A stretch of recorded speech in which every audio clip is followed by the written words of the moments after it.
Assalamualaikum warahmatullahi wabarakatuh. Malam ini kita akan kedatangan seorang senior, eh, mentor juga buat saya dalam beberapa hal, khususnya untuk eh, sejarah-sejarah dan Bang JJ Rizal, yang mungkin sebagian dari teman-teman juga sudah tahu. Nah, kita lihat dulu apakah Bang JJ Rizal sudah bersama kita malam hari ini. Beliau kemarin habis nulis di Tempo, tulisannya bagus banget menurut saya. Dan kita mungkin bisa belajar banyak dari sejarah yang apa namanya, yang kadang berubah, kadang juga berlanjut gitu loh. Jadi tulisan Bang JJ menarik karena dia mengaitkan antara keris Diponegoro dan wabah corona. Ini lucu banget. Ini Bang JJ ini emang punya imajinasi dan pengetahuan sejarah yang luar biasa banyak. Jangan lupa teman-teman untuk yang sempat ketinggalan untuk live-live-nya bisa nonton di YouTube. Kemarin tuh ada yang bagus banget terkait, khususnya untuk teman-teman yang punya kegalauan terkait kredit. Nah, itu dijelaskan dengan sangat baik oleh Putri Komarudin, anggota DPR RI dari Komisi 11. Nah, itu ada di situ. Dan kemarin juga ada Ismail Fahmi yang ngebahas tentang isu-isu yang sedang berjalan dan berkembang. Siap, Bang Jalan-Jalan Rizal sudah ada. Segera kita invite Bang JJ Rizal. Yo, Halo, udah siap Bang. Kedengeran Bang? Aman? aman. Oke. Bang, kita mulai aja kali ya Bang. Ya, Ya Bang. Jadi kita kan ikutan baca nih Bang, tulisan terbaru Abang yang di Tempo tuh. hmm, Nah, tentang judulnya adalah Wabah Naga Siluman dan Maaf Belanda. Nah, di situ kan Abang menuliskan beberapa hal terkait Pangeran Diponegoro, tentang Raden Saleh, tentang kekuatan goib, dan tentang wabah yang kala itu juga ada di Indonesia. Kala itu kolera ya Bang ya. ya. Nah, bisa nggak Bang di-share ke kita Bang? Mungkin ada yang belum sempat baca. Aku pun juga banyak yang mau, aku belum paham juga sih gitu. Tapi mungkin bisa di-share kali Bang. Ya, sebenarnya yang mau diceritain di tulisan di majalah Tempo yang baru itu mau menggambarkan bagaimana sebenarnya wabah ini pertama bukan persoalan baru. Hmm, Wabah ini baik. persoalan yang sangat tua begitu ya. Bahkan jauh lebih tua lagi kita bisa cek banyak sekali data sebelum masa Diponegoro Hmm, wabah-wabah yang lain dan menelan korban ratusan ribu juga. Nah, hmm, cuma yang paling menarik adalah kemarin kan berbarengan dengan kasus dikembalikannya keris Kiai Naga Siluman dan kunjungan Raja hmm, Belanda. hmm, Dan kunjungan itu didahului oleh wabah pertama, kedua rombongan hmm, apa ya eh, tim ekonomi Belanda. Nah, jadi hmm, itu seperti sejarah yang berulang buat orang sejarah tuh gampang sekali gitu hmm, memetakan sejarah yang berulang itu. hmm, Dan saya jadi terus ingat begitu ya, oh ini kenapa nama persis gitu peristiwa sebelum meletusnya perang Jawa atau perang Diponegoro hmm, itu ada wabah besar, wabah kolera hmm, tahun 1831. pertama tiba itu dibawa oleh orang-orang dari Tanjung Pinang, kemudian Malaka, sampai di Surabaya di bulan April, dan hanya dalam waktu 1 minggu di akhir April itu di Semarang 1.250-an orang lebih itu meninggal, dan setelah itu dengan cepat itu wabah itu meluas dan menjadi epidemi. Nah, ini menambah suasana panas di Jawa yang sudah bergolak karena sistem sejak Belanda balik lagi comeback, nerima kekuasaan dari Inggris 1816, itu mewarisi satu sistem sewa tanah. Jadi tanah-tanah kerajaan yang otomatis juga tanah rakyat itu disewakan kepada investor-investor swasta untuk menanam produk-produk yang dianggap primadona di pasar dunia. Nah, ini menimbulkan keresahan karena membuat petani pertama bukan hanya kehilangan tanah, tapi mereka menjadi sebatas kuli, dan kemudian muncul pergolakan sosial yang besar dalam bentuk pemberontakan. Ini sejak tahun 1817, artinya 1 tahun setelah Inggris menyerahkan kekuasaan ke Belanda, itu udah muncul banyak pemberontakan. Munculnya pemberontakan ini bertambah dengan munculnya wabah penyakit. Jadi ada orang suka lupa bahwa sebab musabab dari perang Jawa itu salah satunya adalah wabah penyakit kolera. Nah, karena di Ponorogo kemudian melihat keraton ini tidak melakukan apa-apa. Pemerintah Belanda juga tidak melakukan apa-apa. Yang bikin sangat mengenaskan adalah mereka justru melakukan hal-hal yang tidak berkaitan dengan apa yang diderita oleh masyarakat.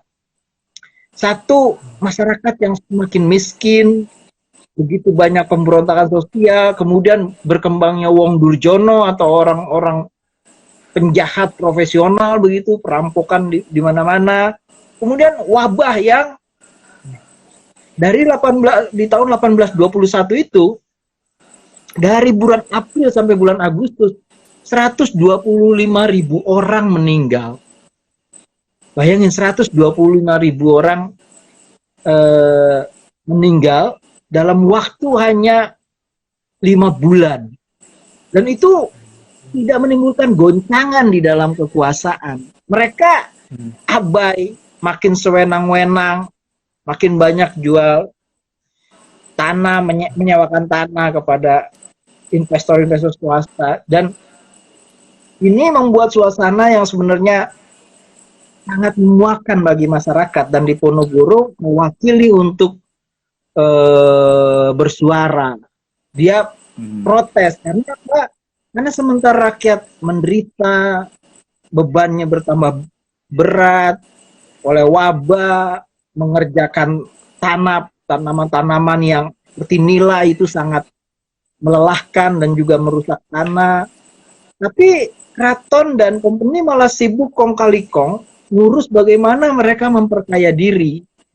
Nah, inilah asal dari yang kemudian kita kenal dalam buku-buku pelajaran sebagai Perang Jawa. Saya cuma mau menggarisbawahi bahwa ada aspek wabah yang sering dilupakan di situ, dan menariknya wabah itu puncaknya itu di bulan puasa. Jadi antara April sampai Agustus itu di tengah-tengahnya ada bulan puasa dan Lebaran. Justru di situ yang orang berpikir nanti kolera ini dianggap pagebluk itu penyakit yang dibawa oleh pasukan siluman dari istana arwah Nyai Roro Kidul. Jadi karena bulan puasa mau Lebaran, maka Tuhan akan merantai setan-setan ini, arwah-arwah ini, sehingga tidak ada lagi wabah. Ternyata mereka salah. Justru bulan puasa dan saat Lebaran itu wabahnya itu menggila. Jadi sekali lagi yang mau digarisbawahi di tulisan itu satu, bahwa salah satu aspek perang di Ponorogo itu adalah wabah penyakit. Kedua, di tengah wabah itu justru pemerintah, dalam hal ini keraton dan company, itu tidak ada di pikirannya tentang wabah, tentang masyarakat. Di pikiran mereka hanya ada mereka. Kenapa mereka berpikir begitu? Karena mereka berpikir kekuasaan itu nggak bisa dibeli dengan kemanusiaan. Kekuasaan itu hanya bisa dibeli dengan uang. Karena itu mereka harus kaya. Berarti kan sekuensnya mirip nih Bang. Ya memang Sekuensnya ada kan yang mirip bilang, nih. ya ada yang bilang sejarah itu berulang. Tapi menurut saya sejarah nggak pernah berulang. Pola-polanya aja yang sama. Jadi kita melihat pola yang sama begitu. Kalau pepatah Prancis bilang itu semakin lama malah semakin sama begitu. Semakin lama malah semakin mirip begitu ya. Dan kita merasakan gitu. Itu yang saya bilang tadi. Kenapa saya menulis? Karena ada kemiripan-kemiripan dan kebetulan ada momentum keris itu dikembalikan. Tapi yang aneh, keris itu dikembalikan tidak disertai dengan diskusi tentang apa yang terjadi pada masa keris itu digunakan oleh Diponegoro. Tapi soal kerisnya ini asli atau bukan? Ini Oh iya, kemarin keris sempat naga. rame. Nah, jadi diskusinya itu benar-benar tidak berkembang seperti seharusnya yang kita bayangkan. Jadi keris itu kan dibuat dengan disuwuk, istilahnya orang Jawa oleh empu, diberi kekuatan agar orang di sekitarnya itu eling lan waspodo katanya, agar orang sadar dan ingat hal-hal yang inti, hal-hal yang sangat penting. Nah itu hal-hal yang sifatnya manusiawi begitu ya. Nah harusnya di tengah wabah ini kita berpikir hal-hal yang inti, hal-hal yang penting, yaitu kemanusiaan. Tapi kan dua orang, satu raja, satu presiden yang bertemu tidak memikirkan hal-hal yang inti, yang penting ini. Dan elit politiknya juga tidak mendiskusikan hal yang inti dan penting. Yang didiskusikan adalah asketisme mereka tentang keris. Keris ini begini, begini. Ini kan show off. Bukan show off kemanusiaan, tapi menurut saya show off, pamer bahwa mereka ini priayi yang ya antiquarian seperti keris. Ya buat apa menurut saya oke, itu hal yang mengagumkan, tapi dalam situasi kerentanan kemanusiaan seperti sekarang di tengah Covid gitu, di tengah corona, saya harapkan diskusinya yang jauh lebih tinggi, yang lebih inti, yang lebih penting itu, dan itu tidak ada. Sementara seperti saya katakan tadi, presiden pun hanya membicarakan tentang investasi kan, tentang berapa modal yang akan ditanamkan. Padahal tanggal 2-nya itu 3 hari setelahnya kan Raja Belandanya datang, dia mengumumkan tentang positif COVID begitu ya. Jadi menurut saya apa yang terjadi di masa Diponegoro itu seperti memiliki paralelisme historis, istilahnya begitu. Sesuatu yang bersejajaran gitu. Kok kita mengalami hal yang sama begitu? Elit kita itu sibuk di ruang yang berbeda begitu. Sementara di luar berkecamuk kerentanan kemanusiaan, dan buat mereka itu seperti sebuah akuarium yang terpisah begitu ya. Tidak ada dinding kaca, kita bisa lihat, tapi mereka beredar di ruang yang berbeda. Iya. Dan mungkin sebagian ada yang merasa begitu sekarang, mungkin ada yang tidak gitu kan. Tapi sejarahnya begitu, gitu kali ya Bang ya? Ya, sejarah itu kan tempat kita bercermin ya. Ada yang bilang hidup dijalani ke depan tapi dipahami ke belakang begitu. Nah, jadi kalau kita memiliki buku pelajaran yang besar tentang bagaimana kita bisa menjadi lebih baik, ya kita harus buka masa lalu. Kita mau tahu apa itu prestasi, ya kita harus buka ke masa lalu agar punya besar apa sih yang disebut prestasi itu gitu. Nah kalau sekarang kan begitu banyak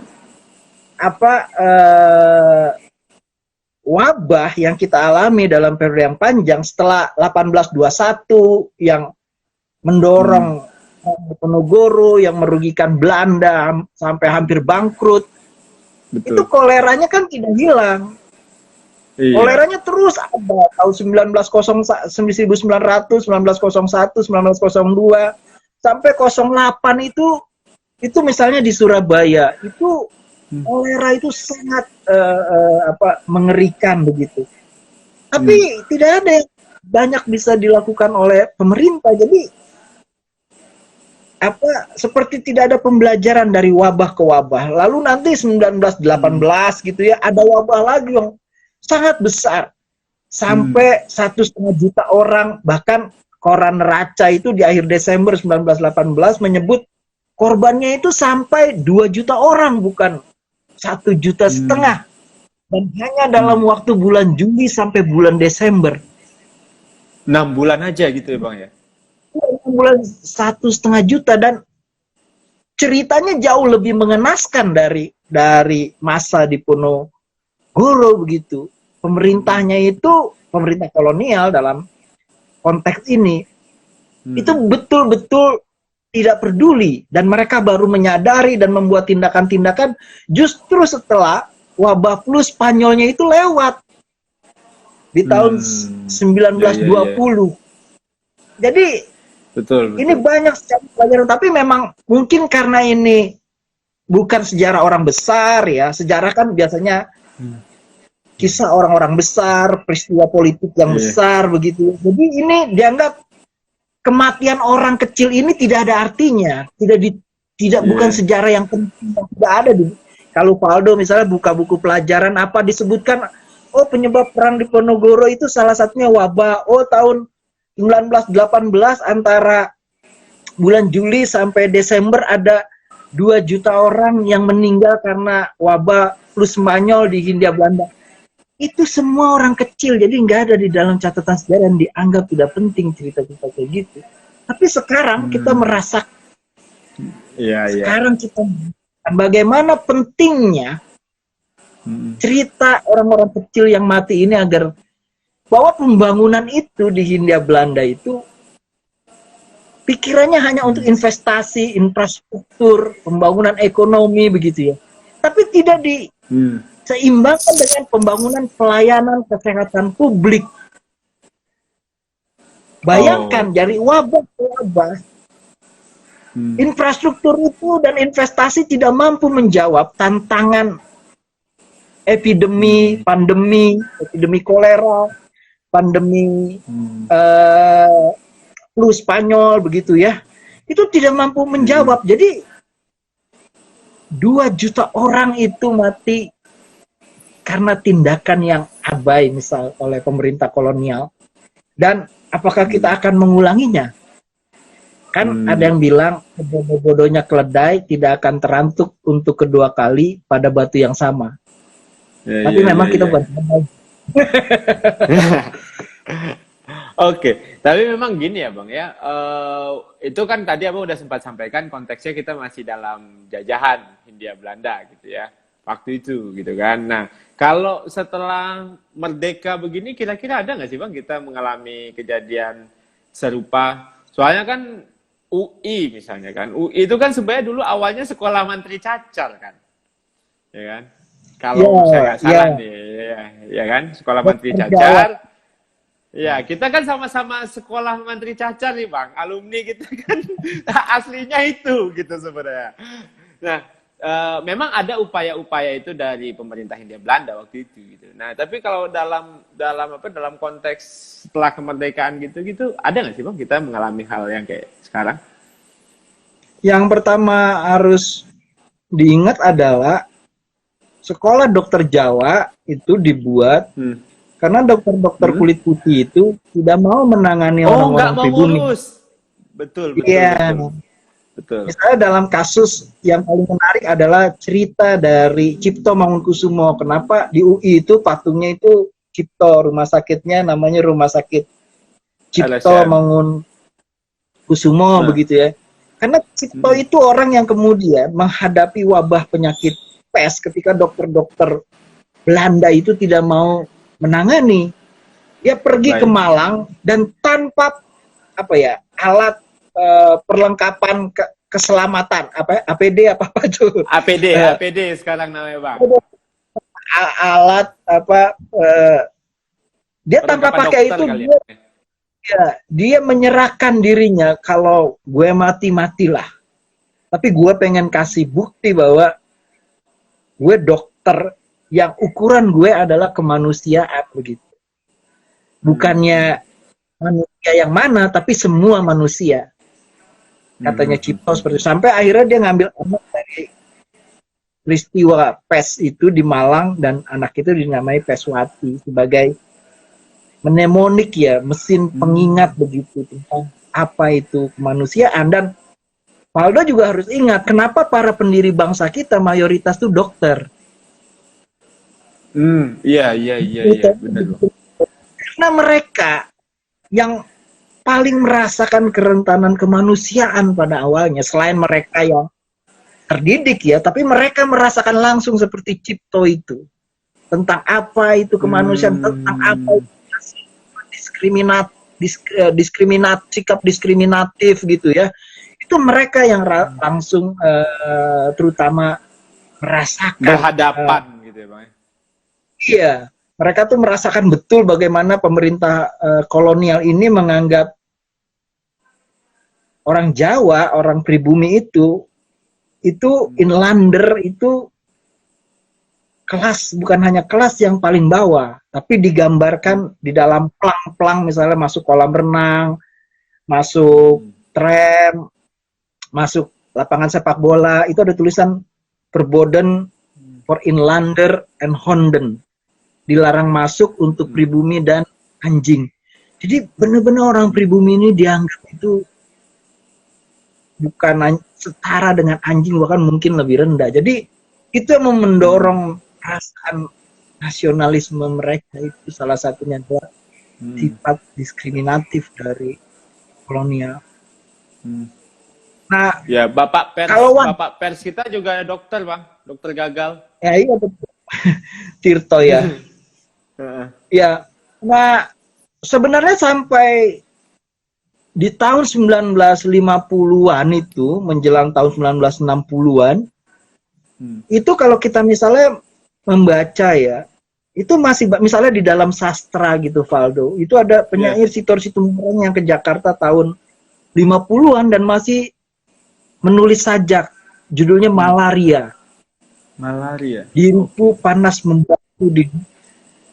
Itu bayangin, tahun 50, jadi malaria yang pernah menjadi epidemi besar dan membuat VOC itu runtuh, tahun 1800 dimulai fenomena wabahnya pada 1730, di tahun 50 itu masih jadi ditemui, masih jadi penyakit yang menyeramkan begitu. Kolera, kalau dengar lagu Benyamin ada set, misalnya Paldo nanti putar judulnya Tukang Kuak. Itu di dalam Tukang Kuak itu Benyamin S itu menyebut setan kolera, setan kelere namanya. Artinya ketika dia menyanyikan lagu itu kolera itu masih ada. Dan nyamuk ini malarianya hilang, Jakarta itu berkali-kali harus memencet tombol KLB demam berdarah. Dia bisa jadi epidemi demam berdarah itu di Jakarta, di pusat kota, bayangin. Berkali-kali. Dulu Anopheles syndicus, malaria yang meruntuhkan VOC, lalu sekarang nyamuknya berbeda, tapi dia tetap membawa wabah yang menakutkan, yang membuat rumah sakit kewalahan dan harus menampung orang di selasar begitu. Jadi kita hidup ini dengan kemodernan, Tapi kemodernan kita itu dalam konteks pelayanan kesehatan publik dan perhatian terhadap kesehatan publik, pelayanan kesehatan publik, itu tidak tergetar bahkan ketika wabah itu tiba. Tidak ada catatan yang serius bagaimana kesehatan publik, pangan, begitu ya. Itu menjadi catatan yang penting dalam tantangan kita ke masa depan. Bayangin coba. Dan kita bisa selamat dari periode yang panjang. Itu seperti segerombolan banteng harus melewati sungai yang penuh buaya. Jadi bukan karena kesanggupan kita, ya, kesanggupan kita untuk bebas memberi kesehatan publik yang prima, tapi membiarkan apa yang disebut Darwinisme sosial itu bekerja. Survival of the fittest, siapa yang kuat dia yang bisa lewat. Nah, dari wabah ke wabah kita harus menghadapi hal-hal yang seperti ini. Baik. Oke, keren sih. Siap, Bang. Halo. Oh, Biasa, Bang.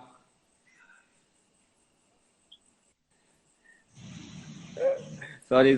Nggak tahu nih, Bang, internet, ya, Bang. waduh. Sinyalnya jelek banget di sini ya. Nggak sama aja kali, Bang, dia. Ini Abang dibilang kayak Vincent Rompis, Bang, sama orang-orang kalau nggak pakai topi nih. Oke. Thank you. Ada yang bilang kayak Rosila Onsen kalau pakai topi. Iya, serba salah. Katanya juga ada nih, Bang, netizen yang komen bilang pemberontakan petani Banten juga karena wabah nggak, Bang? Ya nggak, pemerintah nggak betul. Oh iya. Nah, kalau pemberontakan petani Banten, wabahnya itu bukan wabah penyakit terutama ke manusia, tapi ke hewan. Ke hewan ya jadinya ya. Jadi wabah luar biasa menyerang hewan,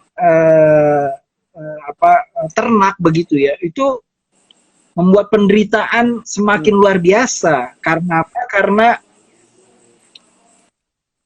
sebelum wabah itu ada letusan Gunung Krakatau.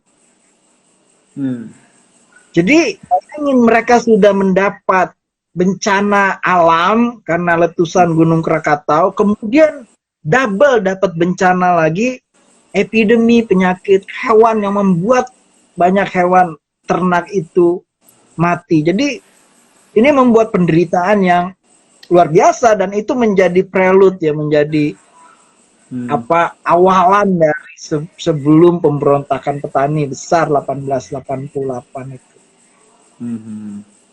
Oke. Ini juga, Bang, banyak juga yang nanya di sini, di medsos ini, ada nggak, Bang, sejarah keberhasilan pemerintah menangani wabah ini gitu?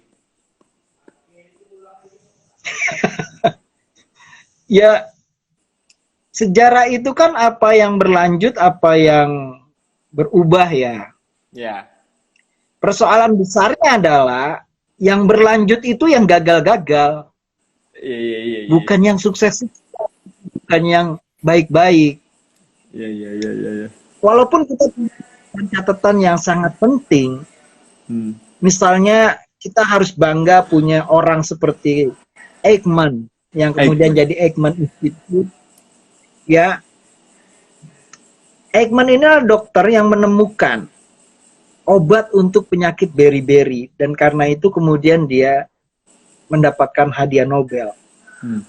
Ekman ini namanya itu kemudian menjadi nama jalan, saking bangganya orang di Hindia Belanda pada waktu itu di Batavia. Malah ditambah dengan taman. Jadi ada taman Ekman, ada jalan Ekman. Bayangin sekarang nama jalan itu diganti jadi jalan apa? Jadi jalan kimia. Jadi jalan kimia. Nggak ada artinya kan? Artinya kenapa Ada jalan kita fisika nggak? Ada jalan matematika nggak gitu? Atau jalan geografi gitu? ini kan sebenarnya secara simbolik itu menggambarkan kenapa kita itu tidak maju-maju. Kita terus mengulang kegagalan. Karena kepala kita untuk sains itu tidak ada. Coba cek nama jalan di Jakarta yang menggunakan nama seorang saintis besar. Banyak diubah. Kalaupun ada misal di Bandung, itu warisan Belanda. Ada Jalan Otten, ada Junghun, ada Vaster. Tapi kita sendiri itu tidak menghargai. Jadi tidak ada ruang untuk sains, untuk ilmu pengetahuan. Sebenarnya tantangan besar kita ke depan adalah bagaimana kita menginvestasikan dana yang besar untuk sains, untuk ilmu pengetahuan. Terutama dengan belajar dari sejarah bahwa begitu banyak persoalan wabah hanya salah satunya. Kita belum cerita lagi tentang krisis pangan ya. Yeah.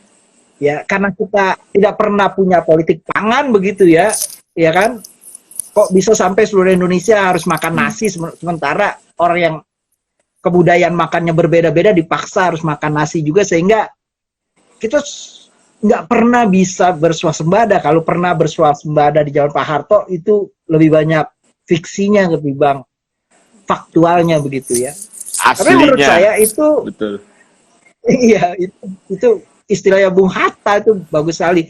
Lebih banyak diktum daripada warheadnya, lebih banyak legenda, sesuatu yang dihayalkan, dibayangkan, dikonstruksi gitu, daripada sesuatu yang betul. Nah, jadi dari Eijkman itu nama jalannya itu kita bisa bayangkan, Valdo, sebenarnya kita itu kepalanya nggak punya ruang untuk ilmu pengetahuan, seperti nggak punya ruang untuk sejarah. Jadi kita nggak bisa belajar. Dan memang kayaknya suara-suara saintis makin redup sih Bang belakangan ya Bang ya. Ya, itulah yang menyedihkan. Padahal di dalam sejarah kita itu ruang di mana para saintis kelas dunia itu bekerja. Misalnya selain Eijkman, kita punya Junghun yang menyelamatkan dunia karena dia orang yang berhasil membudidayakan kina. Dia tidak berhasil, tapi kegagalannya dia itu membuat awal dari keberhasilan. Sehingga kina di Hindia Belanda itu menyelamatkan dunia dari wabah penyakit, ya kan? Gue mau menyebut nama Alfred Russel Wallace sebagai orang yang sebenarnya menemukan teori evolusi.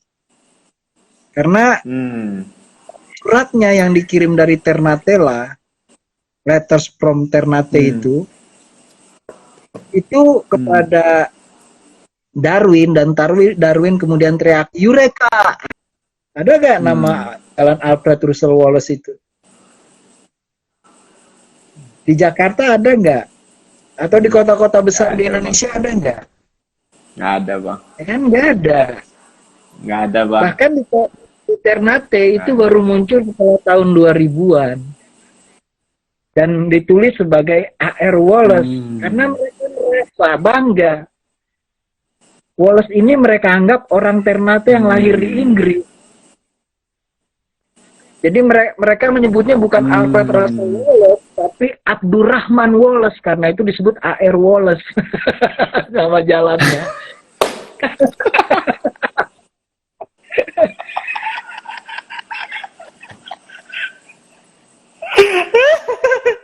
Lucu banget. Itu lucu banget. Sorry Pak. Nah iya, jadi buat kita memang kayak kelihatan itu remeh ya soal nama jalan ini ya. Tetapi menurut saya kan kita perlu ruang inspirasi kan. Dan buat saya harusnya ruang-ruang kota itu menjadi ruang inspirasi. Nama jalan begitu. Itu dengan perkembangan teknologi digital yang sedemikian rupa, kalau kita lewat misal jalan Eijkman bisa muncul di HP kita kan, notif gitu ya. Siapakah Eijkman ini? Iya. Kita unduh apps-nya gitu. Kita lewat lagi jalan Dokter Mukhtar. Siapa Dokter Mukhtar ini? Ahmad Mukhtar. Kemudian kita lewat lagi gitu. Muncul itu kan akan memberi inspirasi hal kecil tapi kayak lagi menurut saya wajah kita itu diperlihatkan seberapa serius kita dengan ilmu pengetahuan dari hal-hal yang kayak begitu yang kita anggap remeh kadang-kadang. Ya sekali lagi kalau misal kita diskusi tentang wabah dalam sejarah dan ini namanya ngobrol-ngobrol politik. Jadi ini sebenarnya anomali ya, Valdo ngobrolin politik tapi isinya ngobrolin sejarah. Bodoh amat Bang, kalau lu yang datang mah ambil aja. Jadi dalam sejarah kita yang panjang itu politik itu suka menganggap sains itu hal yang remeh. Betul. Bagian dari sains yang terpenting itu adalah salah satunya itu kesehatan, ya kan? Dan Betul. itu berkait dengan kemanusiaan dan basis dari politik harusnya adalah kemanusiaan itu. Baik. Dan basis dari basis atau raison d'être dari alasan mengapa Indonesia ada adalah kemanusiaan. Kita cerita tentang wabah dan kita sampai pada cerita orang seperti Cipto Mangunkusumo. Sebenarnya kita sedang disadarkan bahwa basis dari politik kita adalah apa yang dikatakan Cipto itu sebagai kemanusiaan itu. Nah, persoalannya hari ini adalah seberapa kuat, seberapa serius kita di dalam politik dengan kemanusiaan itu. Dan kemanusiaan kita di masa depan itu terkait erat sekali bukan hanya dengan infrastruktur dan investasi ekonomi, tapi dengan sains, dengan ilmu pengetahuan. Sejarah yang panjang menjelaskan kepada kita, mayoritas pendiri bangsa kita, bahkan nama Indonesia, itu diambil dari sebuah jurnal sains. Walaupun tapi itu menunjukkan bahwa para pendiri bangsa kita itu orang yang sadar arti dan tempat sains yang penting. Karena itu dalam pembukaan Undang-Undang Dasar disebut alasan kita membentuk pemerintahan Indonesia adalah untuk mencerdaskan kehidupan bangsa. Bagaimana bangsa yang cerdas tanpa sains? Siap. Kata Malaka, yaitu akan terjebak dalam logika mistika. Dan akhirnya menjadi manusia najis, tidak menjadi manusia Indonesia. Kata Tan Malaka yang sekampung sama Valdo. Siap. Saya ini sama abang-abang sekampung ini kayaknya abang lebih kenal nih Bang. Sama abang-abang yang sekampung. Oke, thank you Valdo. Thank you Bang Rizal. Saya mudah-mudahan bisa ada waktu merapat beres dari sini ke Kobam. Kobam jangan dibalik, karena kalau dibalik jadi tidak Kobam, tapi jadi ya pikirin sendiri. Sehat selalu Bang Rizal, makasih banget waktunya. Sorry banget ganggu nih Bang, dan mudah-mudahan nanti mohon izin ini videonya aku upload ke YouTube untuk orang-orang yang ketinggalan ya Bang ya. Yo, kata dia. Thank you. Sukses juga Bang Rizal, kalau jadi ke Depok kabarin Bang, saya siap untuk mendampingi Abang menjadi orang yang mendorong Abang menjadi wali kota Depok. Hidup gue udah bahagia dan ganggu. Oke Bang, thank you banget Bang. Sorry ya Bang. Ganggu-ganggu, makasih Bang Rizal. Itulah JJ Rizal. Mungkin banyak pertanyaan yang belum kejawab karena jaringan, tapi nggak apa-apa, bagus banget. Dan ini mungkin akan kita upload ke YouTube. Kalau seandainya ada pertanyaan, nanti mungkin yang di sini nanti ketikin di YouTube juga. Nanti gue akan coba hubungkan ke Bang JJ Rizal. Dan besok masih ada live ke hari 28. Saya nggak ngebayangin kalau komplit 30 hari saya menjalani live ini. Benar-benar hari yang tidak mudah buat kita semua, tapi mudah-mudahan obrolan-obrolan di sini bisa bermanfaat untuk teman-teman semua. Itu aja. Mohon maaf kalau ada yang salah dan kurang.